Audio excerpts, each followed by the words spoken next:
Hello दोस्तों, स्वागत है आपका अपने चैनल एग्जाम ऑन पे। तो फिर से मैं हाजिर हूँ 5 नवंबर 2020 के इंपॉर्टेंट इवेंट्स के साथ। जब भी कुछ नया स्टार्ट करना होता है तो चीज़ें डिसबैलेंस होती हैं, और वो मेरे साथ भी हुआ।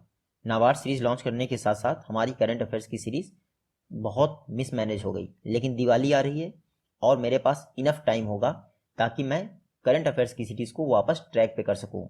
ये आज 5 नवंबर की वीडियो में अपलोड कर रहा हूँ। आप लोग चाहें तो आज देख सकते हैं, अदरवाइज जब सारी वीडियोस अपलोड हो जाएं तो दिवाली के बाद आराम से देख सकते हैं। आज का पहला क्वेश्चन देखते हैं। रिसेंटली किस स्टेट के सीएम द्वारा वेजिटेबल प्रोटेक्टेड कल्टीवेशन के लिए Indo Israel centre of excellence का फाउंडेशन स्टोन रखा गया है? तो Indo Israel centre of excellence कहाँ बन रहा है? असम में। असम में बन रहा है Indo Israel centre of excellence, जिसका फाउंडेशन स्टोन रखा गया है सर्बानंद सोनोवाल, जो कि असम के चीफ मिनिस्टर हैं। ये जो Indo Israel centre of excellence है, इसकी कॉस्ट आ रही है 10.33 करोड़। इससे पर्पस क्या है? इसका पर्पस है जो असम के वेजिटेबल्स फार्मर्स हैं उनको इजरायली टेक्नोलॉजी की मदद से उनकी जो लाइवलीहुड कंडीशन है या फिर जो आउटपुट है उनका वेजिटेबल्स प्रोडक्शन का, वो बेहतर किया जाएगा। तो Indo Israel centre of excellence Assam में बन रहा है। फाउंडेशन स्टोन रखा है सर्बानंद सोनोवाल ने। असम की बात करें तो ये है मैप में आसाम। इंडिया का फर्स्ट स्टेट बन गया है जिसने स्टेट सिविल सर्विसेज एग्जाम में ट्रांसजेंडर ऑप्शन ऐड कर दिया है। सीएम मैंने बता दिया आपको, सर्बानंद सोनोवाल। गवर्नर कौन है? जगदीश मुखी। और इंडिया का और वर्ल्ड का सबसे बड़ा नदी द्वीप जिसका नाम है माजुली द्वीप, वो भी असम में ही है। नेक्स्ट क्वेश्चन है, आरबीआई द्वारा बैंकिंग रेगुलेशन एक्ट के सेक्शन 46 एंड 47 के तहत डीसीबी बैंक और जियो पेमेंट बैंक पर मॉनिटरी पेनल्टी लगाई गई है। आपको बताना है बैंकिंग रेगुलेशन एक्ट कब पास हुआ था। तो बैंकिंग रेगुलेशन एक्ट पास हुआ था 1949 में। कब पास हुआ था? 1949 में। रिसेंटली आरबीआई ने डीसीबी बैंक और जियो पेमेंट बैंक पर बैंकिंग रेगुलेशन एक्ट के 46 एंड 47 सेक्शंस के अंतर्गत मॉनिटरी पेनल्टी लगा दी है, क्योंकि ये जो डीसीबी बैंक थी और जियो पेमेंट बैंक थी, ये कई सारे रूल्स का वायलेशन कर रही थी। तो हमारे लिए ये तो इंपॉर्टेंट नहीं है कौन सी बैंक पे लगाया है, इंपॉर्टेंट आरबीआई है और ये बैंकिंग रेगुलेशन एक्ट। आरबीआई की बात करते हैं। हिल्टन यंग कमीशन की सिफारिश पर आरबीआई एक्ट 1934 के द्वारा 1 अप्रैल 1935 को आरबीआई की स्थापना हुई थी। 1937 में इसका हेडक्वार्टर कोलकाता से मुंबई ट्रांसफर किया गया था, जहां पे आज है। आरबीआई के फर्स्ट गवर्नर कौन थे? Osborne Smith. फर्स्ट भारतीय गवर्नर कौन थे? C D Deshmukh. आरबीआई के 25th गवर्नर कौन है वर्तमान में? शक्तिकांत दास। देखिए, आरबीआई का नेशनलाइजेशन 1949 में हुआ था और उसी दौरान बैंकिंग रेगुलेशन एक्ट भी पास हुआ था। और कई बार एग्जाम में पूछते हैं कि schedule commercial bank RBI act 1934 की कौन से शेड्यूल में लिस्ट होती हैं? तो सेकेंड शेड्यूल में लिस्ट होती हैं। नेक्स्ट क्वेश्चन है, national mission for clean Ganga. Recently इसके द्वारा गंगा उत्सव का कौन सा एडिशन इनॉग्रेट किया गया है? तो गंगा उत्सव का 12th एडिशन, कौन सा? 12th एडिशन रिसेंटली ऑर्गेनाइज किया गया है। 3 डे इवेंट है, 2 नवंबर से 4 नवंबर तक चलेगा गंगा उत्सव। ये है 12th एडिशन। 12th एडिशन क्यों है? क्योंकि 2008 में, कब? 2008 में जो हमारी रिवर गंगा है उसको नेशनल रिवर का टैग दिया गया था। तो आप याद रखिएगा, 2008 में नेशनल रिवर गंगा घोषित की गई थी, उसकी 12th एनिवर्सरी को गंगा उत्सव के रूप में इनॉग्रेट किया गया है national mission for clean Ganga, साथ ही साथ जल शक्ति मिनिस्ट्री द्वारा। National mission for clean Ganga 2011 में इसकी स्थापना हुई थी, और जो गंगा नेशनल गंगा काउंसिल है उसकी इंप्लीमेंटिंग विंग है ये। नेशनल गंगा काउंसिल के चेयरपर्सन होते हैं प्राइम मिनिस्टर। नेक्स्ट क्वेश्चन है, AN Bhaduri memorial lecture award 2020 से किसको सम्मानित किया गया है? तो AN Bhaduri memorial lecture award 2020 इससे सम्मानित किया गया है सुशांत कर को। ये देखिए, ये हैं सुशांत कर। लखनऊ में जो सेंट्रल ड्रग रिसर्च इंस्टीट्यूट है वहाँ ये साइंटिस्ट हैं। रिसेंटली इनको AN Bhaduri memorial lecture award से सम्मानित किया गया है। सुशांता कर को ये अवार्ड दिया किसने है? तो सोसाइटी ऑफ बायोलॉजिकल केमिस्ट द्वारा ये AN Bhaduri memorial lecture award दिया जाता है। आप देखिएगा। नेक्स्ट क्वेश्चन है, ministry of housing and urban affairs द्वारा अर्बन मोबिलिटी इंडिया कॉन्फ्रेंस का कौन सा एडिशन ऑर्गेनाइज किया गया? तो recently ministry of housing and urban affairs जो मिनिस्टर हैं हरदीप सिंह पुरी, उनके द्वारा अर्बन मोबिलिटी इंडिया कॉन्फ्रेंस का 13th, कौन सा? 13th एडिशन इनॉग्रेट किया गया है। अर्बन मोबिलिटी इंडिया, देखिए इसका मेन पर्पस होता है मोबिलिटी सेक्टर को और बेहतर कैसे किया है अर्बन इंडिया में, इसीलिए recently urban mobility India conference का 13th एडिशन ऑर्गेनाइज किया गया। इस 13th एडिशन का थीम क्या था? तो emerging trend in urban mobility. क्या था थीम इसका? Emerging trends in urban mobility. Urban mobility India conference के 13th एडिशन को जैन घेल द्वारा एड्रेस किया गया है, और जैन घेल जो है डेनमार्क के जाने माने आर्किटेक्ट हैं। नेक्स्ट क्वेश्चन है, फेमस पर्सनालिटीज हैं, रिसेंटली इनका निधन हो गया। आशीष कक्कड़, ये देखिए ये हैं आशीष कक्कड़, रिसेंटली इनका निधन हो गया। आशीष कक्कड़ जी जाने माने गुजराती एक्टर थे। तो आप देखिएगा आशीष कक्कड़ गुजराती एक्टर, इनका निधन हो गया है। दूसरे कौन है? सतीश प्रसाद सिंह, ये देखिए ये हैं सतीश प्रसाद सिंह। आपसे एग्जाम में पूछेंगे सतीश प्रसाद सिंह, रिसेंटली इनका निधन हो गया, ये कौन से स्टेट के चीफ मिनिस्टर रह चुके हैं? सो सतीश प्रसाद सिंह ये जो है बिहार के मिनिमम टेन्योर के चीफ मिनिस्टर रहे हैं, मात्र 5 दिनों के लिए रहे थे सतीश प्रसाद सिंह बिहार के चीफ मिनिस्टर, रिसेंटली इनका भी निधन हो गया।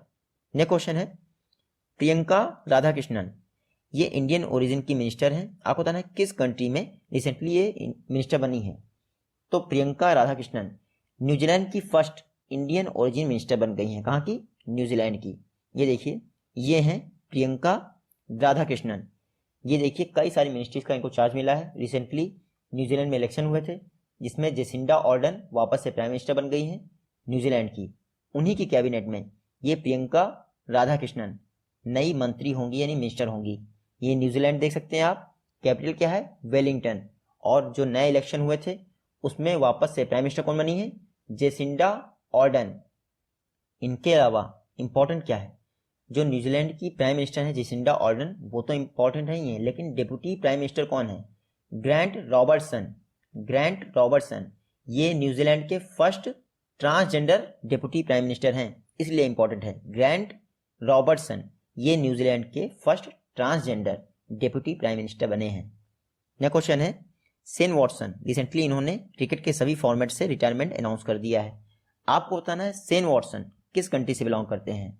तो शेन वॉटसन बिलोंग करते हैं ऑस्ट्रेलिया से। ये देखिए ये हैं Shane Watson, Chennai super Kings से खेल रहे थे यानी धोनी माही की टीम में थे।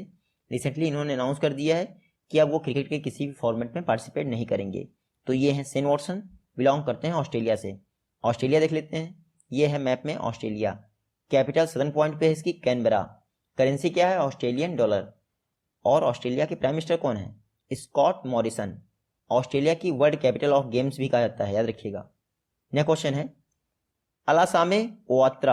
अलासामे ओआत्रा किस अफ्रीकन कंट्री के नए प्रेसिडेंट बने हैं?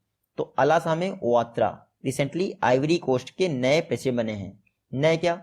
देखिए 3rd टाइम प्रेसिडेंट बने हैं अलासामे ओआत्रा। ये देखिए ये हैं अलासामे ओआत्रा, 3rd टाइम यानी तीसरी बार आइवरी कोस्ट के प्रेसिडेंट बन गए हैं अलासामे ओआत्रा। बात करते हैं आइवरी कोस्ट की, तो ये देखिए मैप में है आइवरी कोस्ट। कैपिटल क्या है? यमोसोकरो इसकी कैपिटल है। करेंसी है CFA फ्रैंक। और नए प्रेसिडेंट वापस बन गए हैं अलासामे ओआत्रा, आप याद रखिएगा। नेक्स्ट क्वेश्चन देखते हैं, इंडिया ने किस कंट्री के साथ मिलकर इंडस वैली सिविलाइजेशन यानी सिंधु घाटी सभ्यता में डेयरी प्रोडक्शन का एविडेंस खोज निकाला है? तो दुग्ध उत्पादन का साक्ष्य मिला है कहाँ पे? इंडस वैली सिविलाइजेशन में। आपको याद रखना है किस स्टेट में ये जो एविडेंस हैं ये पाए गए हैं। तो ये एविडेंस पाए गए हैं गुजरात में। रिसेंटली इंडिया और कनाडा के साइंटिस्ट की टीम गुजरात में इंडस वैली सिविलाइजेशन पर रिसर्च कर रही थी। गुजरात के भाड़ी करके एक प्लेस है, कोटाडा भाड़ी, वहीं पर ये डेयरी प्रोडक्शन के एविडेंस मिले हैं इंडस वैली सिविलाइजेशन में। तो आप देखिएगा इंडस वैली सिविलाइजेशन के जो एविडेंस मिले हैं वो इंडिया में गुजरात में मिले हैं, और इंडिया और कनाडा की टीम ने साथ में मिलकर इसको खोजा है। कनाडा की बात करें तो ये मैप में देख सकते हैं कनाडा। कैपिटल यहाँ पे है ओटावा। करेंसी क्या है? Canadian dollar. प्राइम मिनिस्टर कौन है कनाडा के? जस्टिन ट्रूडेव। नेक्स्ट क्वेश्चन है, इंडिया का लॉन्गेस्ट डबल डेकर फ्लाईओवर ये इंडिया के किस स्टेट में बन रहा है? तो इंडिया का लॉन्गेस्ट डबल डेकर फ्लाईओवर बन रहा है बिहार में। बिहार के छपरा में रिसेंटली जो हमारे प्राइम मिनिस्टर मोदी हैं उन्होंने वर्चुअल तरीके से इस फ्लाईओवर की फाउंडेशन स्टोन रखी। बिहार के छपरा में बन रहा है, लगभग 3.5 किलोमीटर इसकी लेंथ है। टोटल कॉस्ट आएगी 411 करोड़ की इसकी कॉस्ट आएगी। तो इंडिया का longest double decker flyover Bihar के छपरा में बन रहा है। इससे पहले इंडिया का लॉन्गेस्ट फ्लाईओवर कहाँ है डबल डेकर वाला, तो वो महाराष्ट्र में यहाँ पे देखिएगा। बिहार की बात करें तो यहाँ मैप में देखिए ये है बिहार। बिहार में एकमात्र टाइगर रिजर्व है, उसका नाम है वाल्मीकि टाइगर रिजर्व। अभी भी सीएम यहाँ के नीतीश कुमार हैं, और जिस हिसाब से बिहार के रिजल्ट आ रहे हैं अगली बार भी सीएम यहाँ के नीतीश कुमार ही होंगे। नेक्स्ट क्वेश्चन देखते हैं। आईटीबीपी द्वारा 200 kilometre long fit India walkathon किस इंडियन स्टेट में ऑर्गेनाइज किया गया है? तो 200 किलोमीटर का फिट इंडिया वॉकथॉन ये ऑर्गेनाइज किया गया है राजस्थान में। कहाँ पे ऑर्गेनाइज किया गया है? राजस्थान में। ये देखिए, ये हमारे स्पोर्ट मिनिस्टर किरण रिजिजू और ये हैं विद्युत जामवाल, इनके द्वारा इस वॉकथॉन का इनॉग्रेशन किया गया। 200 किलोमीटर का ये वॉकथॉन है, यानी पैदल चलना है 200 किलोमीटर। इंडिया पाकिस्तान बॉर्डर पे ये पैदल डिस्टेंस कवर की जाएगी। आईटीबीपी द्वारा इंडो तिब्बतन बॉर्डर पुलिस द्वारा इसको ऑर्गेनाइज किया जा रहा है। कहाँ पे? राजस्थान में। तो आप लेंथ याद रखिएगा, 200 किलोमीटर का फिट इंडिया वॉकथॉन। क्योंकि आईटीबीपी ने ऑर्गेनाइज किया है तो इंडो तिब्बतन बॉर्डर पुलिस 1962 में इसकी स्थापना हुई थी। इसका मोटो है शौर्य, दृढ़ता, कर्मनिष्ठा। मिनिस्ट्री ऑफ होम अफेयर्स के तहत कार्य करता है।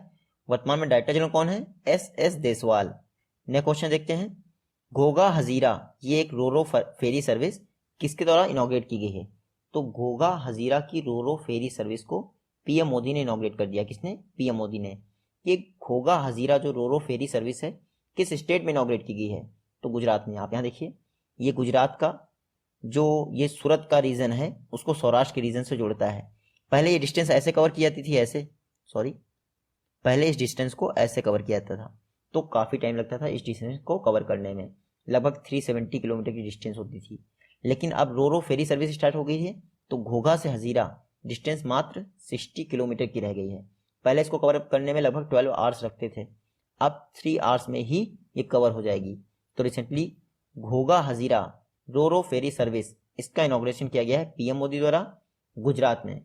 कुछ दिन पहले ही पीएम मोदी ने, यानी नेशनल यूनिटी डे 31 अक्टूबर को पीएम मोदी ने गुजरात में ही एकता क्रूज सर्विस लॉन्च की थी। साथ ही साथ कैक्टस गार्डन इसका भी इनॉग्रेशन किया था पीएम मोदी ने गुजरात में। और इंडिया की फर्स्ट सी प्लेन सर्विस ये भी गुजरात में ही स्टार्ट की गई है 31 अक्टूबर को। नेक्स्ट क्वेश्चन देखते हैं। वर्ल्ड प्रेस फ्रीडम कॉन्फ्रेंस 2020 ये किस कंट्री में ऑर्गेनाइज होगी? तो वर्ल्ड प्रेस फ्रीडम कॉन्फ्रेंस पहले से ही डिसाइडेड है कि इस बार 2020 का एडिशन नीदरलैंड में ऑर्गेनाइज किया जाएगा। कोविड-19 के कारण इसको पोस्टपोन कर दिया गया था। पहले अक्टूबर के आसपास होनी थी, लेकिन कोविड-19 के कारण अब ये दिसंबर में ऑर्गेनाइज की जा रही है यूनेस्को और नीदरलैंड की गवर्नमेंट द्वारा। तो world press freedom conference UNESCO और नीदरलैंड गवर्नमेंट द्वारा नीदरलैंड में ऑर्गेनाइज की जाएगी दिसंबर में। इसका थीम क्या है? जर्नलिज्म विदाउट फियर और फेवर। ये 2020 की वर्ल्ड प्रेस फ्रीडम कॉन्फ्रेंस का थीम है। क्या है? जर्नलिज्म विदाउट फियर और फेवर। हालांकि इंडिया में अर्नब गोस्वामी जो है जेल में पड़े हुए हैं, तो ऐसा कोई एक्सपेक्टेशन इंडिया से मत रखिए आप। आपसे एग्जाम में अगर ये पूछ ले वर्ल्ड प्रेस फ्रीडम डे ये किस दिन ऑब्जर्व किया जाता है, तो 3 मई को ऑब्जर्व किया जाता है। तो 2020 की कॉन्फ्रेंस तो मैंने बता दिया आपको नीदरलैंड में हो रही है। अच्छा, 2021 की कॉन्फ्रेंस कहाँ होगी? ये नामीबिया, जो कि साउथ अफ्रीका की एक कंट्री है नामीबिया, वहां ऑर्गेनाइज होगा। नेक्स्ट क्वेश्चन है। रिसेंटली सनबर्न फेस्टिवल का कौन सा एडिशन गोवा में ऑर्गेनाइज किया जा रहा है? तो सनबर्न फेस्टिवल रिसेंटली इसका 14th एडिशन, कौन सा? 14th एडिशन गोवा में ऑर्गेनाइज किया जा रहा है। ये देखिए, ये है सनबर्न फेस्टिवल, गोवा में ऑर्गेनाइज किया जा रहा है 14th एडिशन।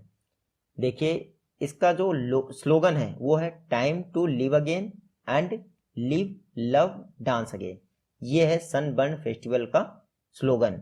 तो इसी स्लोगन के साथ गोवा में इस बार का 14th एडिशन सनबर्न का ऑर्गेनाइज किया जा रहा है। तो आप देखिए, गोवा के वगाटोर रीजन में इसको सेलिब्रेट किया जाएगा।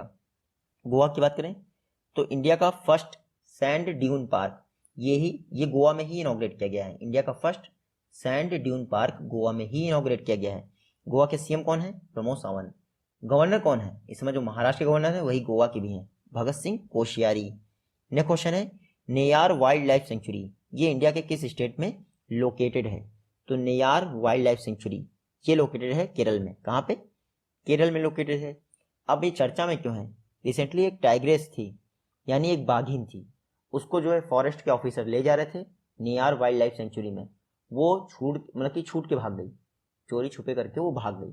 तो इसीलिए ये नेयार वाइल्ड लाइफ सेंचुरी चर्चा में थी, जो कि केरल में है। तो आप याद रखिएगा, अगस्त्यामलई जो पीक है वो भी नेयार वाइल्ड लाइफ सेंचुरी के पास ही पड़ती है। केरल की बात करें तो ये देखिए, ये है मैप में केरल। देखिए इंडिया का बेस्ट गवर्न स्टेट कौन है? केरल है। सीएम कौन है यहाँ के? पिनरई विजयन। गवर्नर कौन है? आरिफ मोहम्मद खान।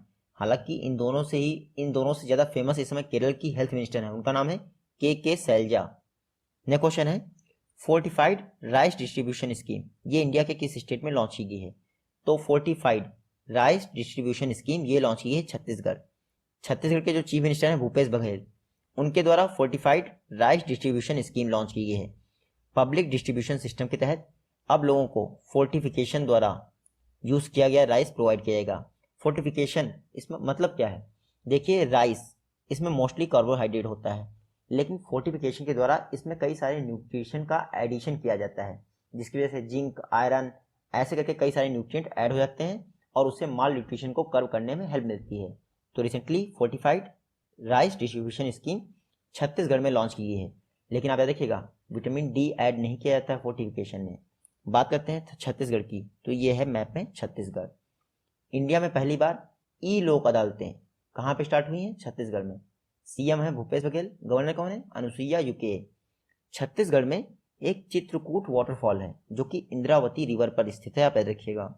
नेक्स्ट क्वेश्चन है एसर सर्वे के अनुसार, जो 2020 का एसर सर्वे हुआ है सितंबर 2020 के दौरान, आपको पता है ना कितने स्कूलों द्वारा उनमें पढ़ने वाले स्टूडेंट्स को स्टडी मटेरियल प्रोवाइड नहीं किया जाता है? तो एसर यानी annual status of education report 2020 सर्वे के अनुसार लगभग स्कूलों में पढ़ने वाले 66% स्टूडेंट को, कितने? 66% स्टूडेंट को उनके स्कूलों द्वारा कोई भी स्टडी मटेरियल नहीं दिया गया। तो ये जो एसर सर्वे है इसको प्रथम नाम के एक एनजीओ द्वारा कंडक्ट किया जाता है। मुंबई में ये एनजीओ स्थित है जो कि रूरल इंडिया के लगभग सभी गवर्नमेंट स्कूल के लिए ये सर्वे कंडक्ट करता है। तो रूरल इंडिया के आधार पर ये सर्वे होता है। इस बार 26 स्टेट्स एंड यूनियन टेरिटरी में ये सर्वे कंडक्ट किया गया। बात ये थी कि कोविड-19 कैसे चल रहा था, तो इस बार सिर्फ फोन पे ही ये सर्वे कंडक्ट किया गया, फिजिकली इसका वेरिफिकेशन नहीं किया गया। इस सर्वे में एक और खास बात आई कि इस बार लगभग 6 to 10 ईयर्स के जो चिल्ड्रंस हैं उनमें से 5.3% चिल्ड्रंस ने इनरोलमेंट ही नहीं किया किसी भी स्कूल में। और इस बार खास बात क्या रही है ऐसा सर्वे में? ऐसा सर्वे में एक बात आई है कि प्राइवेट स्कूलों की बजाय अब जो चिल्ड्रंस हैं वो गवर्नमेंट स्कूलों को ज़्यादा प्रीफर कर रहे हैं एडमिशन के तौर पर। तो ये सारे फैक्ट आपके एसर रिपोर्ट के हैं। जारी किया जाता है इसको प्रथम, जो कि एक एनजीओ है मुंबई बेस्ड। ये आज की वीडियो से क्वेश्चन है। आई होप कि आप इन दोनों का जवाब दे पाएंगे। जल्दी मिलते हैं आपसे नेक्स्ट वीडियो में, तब तक के लिए take care, goodbye and जय हिंद।